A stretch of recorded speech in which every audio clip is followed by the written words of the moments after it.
Hey guys, in this video I will show you how to fix a microphone not working in Roblox. Alright, let's begin. First, click on your profile icon in the top right corner, then go to Settings. From here, go to Privacy, Access Communication, click on Voice Chat, and make sure Use Microphone to Chat with Voice is turned on.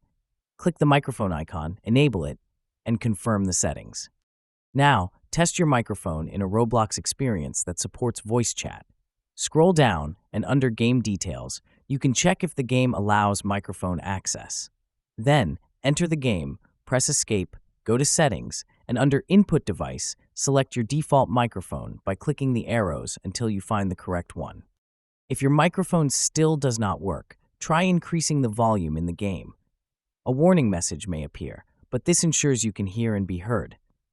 Also, click the microphone icon in the game to check if it detects your voice. If the icon moves while you speak, your microphone is working. If the issue persists, open the sound menu from the bottom right corner, access More Volume Settings, and then scroll down to the Advanced Settings feature.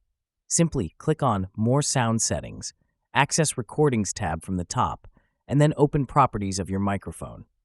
Now, get to the Levels tab and make sure it is not muted. Also, set it to a proper volume so you're audible. So that's basically how you can fix a microphone not working in Roblox. And that's it for this video. If you find this helpful, consider subscribing and giving this a big thumbs up. Thanks.